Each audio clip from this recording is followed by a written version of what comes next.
میٹھے میٹھے مسلمان بھائیوں سے بھی ریکویسٹ کروں گا کہ قرآن کو جب آگ لگائی گئی تو آپ کو تو بڑا اشتعال آیا ہے، لیکن جو کچھ آپ قرآن کے ساتھ کر رہے ہیں، یہ کتاب زندگی تھی، کتاب ہدایت تھی، انہوں نے آگ لگائی ہے، آپ نے آگ لگائے بغیر اس کتاب کے اوپر پابندی لگا دی ہے، اسے جزدان میں لپیٹ کے سب سے اونچی جگہ پہ رکھا ہوا ہے جہاں سے کوئی غلطی سے بھی نہ اٹھا لے۔ اپنی بچیوں کی رخصتی کے لیے بچوں کو نیچے سے گزارنے اور پیپر دینے کے لیے بچوں کو جانے کا یہ ذریعہ بنایا ہوا ہے، اس سے زیادہ آپ قرآن کو اہمیت نہیں دیتے تو شامت تو آپ کی بھی آنی ہے، قرآن کی بے حرمتی تو آپ نے بھی کی ہوئی ہے۔ وہ لوگ جو پوری زندگی قرآن کھول کے نہیں پڑھتے ترجمے کے ساتھ کہ اللہ نے ہم سے کیا ڈیمانڈ کی ہے، وہ لوگ مر جاتے ہیں تو ان کی میت پہ بیٹھ کے لوگ قرآن پڑھ رہے ہوتے ہیں ان کو ثواب پہنچانے کے لیے۔ تو کیا ثواب پہنچنا ہے ان کو خود ہی سمجھ لیں، جس نے خود اپنی زندگی میں اللہ کو سیریس نہیں لیا۔ سورۃ الفرقان کی آیت نمبر 30 ہے، 30 قرآن حکیم میں سخت ترین آیات میں سے ہے، پارہ نمبر 19 کے پہلے پیج پہ۔ وقال الرسول یا ربی ان قوم اتخذوا هذا القرآن مہجورا۔ نبی صلی اللہ علیہ وآلہ وسلم شکایت کریں گے کہ اے اللہ، میری امت نے قرآن کو پیٹ کے پیچھے ڈال دیا۔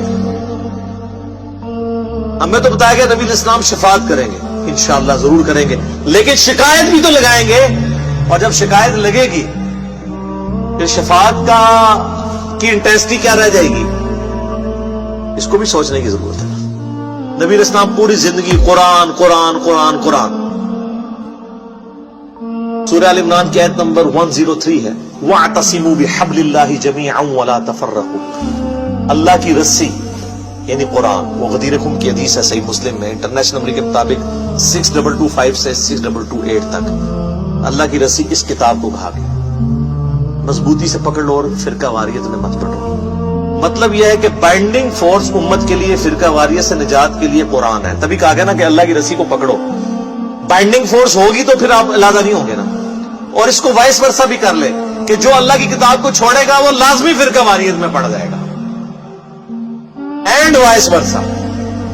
فرقہ واریت کو ختم کرنے کے لیے کتاب اللہ کو پکڑنا ہے، اور اگر چھوڑیں گے تو فرقہ واریت آٹومیٹکلی ہو جائے گی۔ اسی طریقے سے صحیح مسلم میں 2005 نمبر حدیث ہے، اللہ کے محبوب صلی اللہ علیہ وآلہ وسلم جب بھی کوئی تقریر، کوئی خطبہ دیتے، چاہے جمعے کا ہوتا، عیدین کا ہوتا، آپ علیہ السلام ہر خطبے کا آغاز اس سے کرتے حمد و صلات کے بعد، فَإِنَّ خَيْرَ الْحَدِيثِ کتاب اللہ۔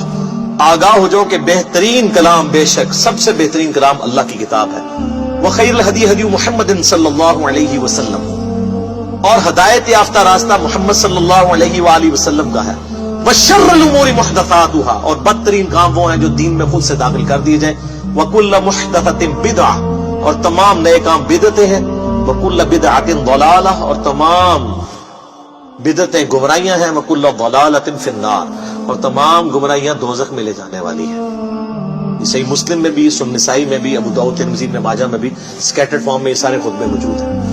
تو نبی علیہ السلام پوری زندگی جس کتاب کو ایمفسائز کرتے رہے، اس کتاب کو آگ لگانے پر کافر پر تو غصہ ہے، جو آپ نے انٹلیکچوئل آگ اس کتاب کو لگا رکھی ہے، فزیکل آگ نہیں لگائی گئی، لیکن اینڈ ریزلٹ یہ ہے کہ انہوں نے بھی کتاب اللہ کی توہین کی، آپ نے توہین اس حوالے سے کر دی کہ قرآن کے اوپر عمل ہی نہیں کیا، قرآن کو جزدان میں لپیٹ کے رکھ دیا، اس کا ترجمہ ہی نہیں پڑھا۔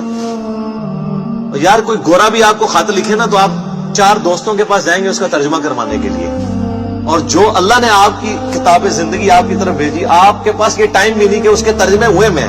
اگر آپ بریلوی ہیں، مذہب بریلوی صاحب کا ترجمہ پڑھ لیں، اگر دیوبندی ہیں، اشرف تھانوی صاحب کا پڑھ لیں، اگر اہل حدیث ہیں تو جونا گڑھی صاحب کا پڑھ لیں، اگر آپ اہل تشیع ہیں تو سید فرمان علی شاہ صاحب کا پڑھ لیں، اگر آپ بالکل سادہ مسلمان ہیں، کسی کا نہیں پڑھنا چاہتے، نیوٹرل بندوں کا، تو آپ مولانا مودودی کا پڑھ لیں،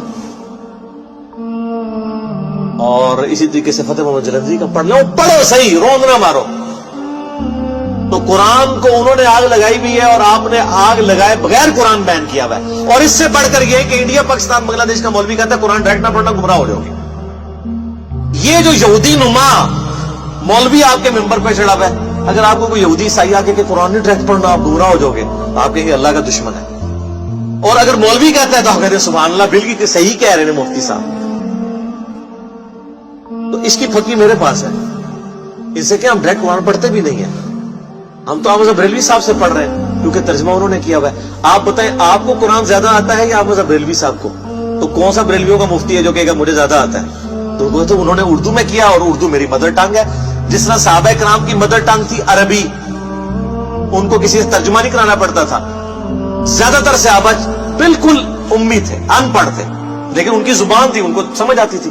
اب اردو تو ہماری اپنی زبان ہے نا، اردو سیکھنے کے لیے تو ہمیں کسی مولوی کے پاس جانے کی ضرورت نہیں ہے. اور اگر مولوی کے پاس جانا ہے تو سب سے بڑے مولوی نے ترجمہ کر دیا ہے احمد بریلوی صاحب. جو بندی سے پوچھیں کہ آپ کو زیادہ علم ہے یا اشرف تھانوی صاحب کو، کہا تھانوی صاحب کو. تو ہم کہیں ہم تو ان سے پڑھتے ہیں، انہی کا ترجمہ ہے. اور یہ ترجمے انہوں نے کیا قرآن بیچنے کے لیے اور پیسے کمانے کے لیے لکھے تھے کہ عوام الناس کی بھلائی کے لیے؟ بھلائی کے لیے. تو سر اس بھلائی سے ہمیں نفع بھی نہیں آپ اٹھانے دیتے. کہتے ہیں علماء سے دور کرتے ہیں. اور سر ہم کہتے ہیں علماء سے جوڑے ہیں، ہم ہی تو جوڑ رہے ہیں، دور نہیں کر رہے. ہاں جو سو کالڈ مولوی بنے ہوئے ہیں جو قرآن سے دور کرنا چاہتے ہیں، ہم کہتے ہیں ان سے بچیں، نقالوں سے ہوشیار رہیں. آج گورے کو قرآن کا ترجمہ انگریزی میں پڑھ کے ہدایت مل رہی ہے. 2007 میں کلنٹن پاکستان آئے، 2 دفعہ پریزیڈنٹ رہے امریکہ کے. میں نے خود جیو کے اوپر ان کی یہ ویڈیو دیکھی ہوئی ہے، یوٹیوب پہ بھی آپ کو امید ہے مل جائے گی. اسلام از دا فاسٹسٹ گروئنگ ریلیجن ان امریکہ. کیوں؟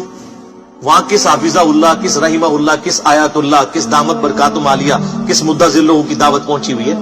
قرآن کا ترجمہ جب 2001 میں ٹوئنز ٹاور کے اٹیک کے بعد اسلام کو ملائن کیا گیا، لوگوں نے اسلام کو سٹڈی کرنا شروع کیا، اسلام کی طرف مائل ہو گئے. اور بخاری مسلم میں حدیث ہے، نبی صلی اللہ علیہ وآلہ وسلم نے فرمایا اللہ تعالیٰ نے ہر نبی کو کوئی نہ کوئی معجزہ دیا تھا، اور مجھے اللہ نے وحی کا معجزہ دیا ہے. نبیوں پر ایمان لانے والے لوگوں کی تعداد ڈیپینڈ کرتی تھی اس نبی کو دیے گئے معجزے پر. مجھے اللہ نے وحی کا معجزہ دیا ہے. میں اللہ سے امید کرتا ہوں سب سے زیادہ متبعین قیامت والے دن جنت میں جانے والے میرے ہوں گے، کیونکہ میرا معجزہ سب سے بڑا ہے. اور بخاری مسلم میں حدیث ہے، آپ علیہ السلام فرمایا جنتیوں کا نصف امت محمدیہ سے صلی اللہ علیہ وسلم. جامعہ ترمذی اور سنن ابن ماجہ میں حدیث ہے، نبی صلی اللہ علیہ وآلہ وسلم نے فرمایا جنتیوں کی 120 میں سے 80 صفحے میری امت سے، قرآن کی وجہ سے. یہ معجزہ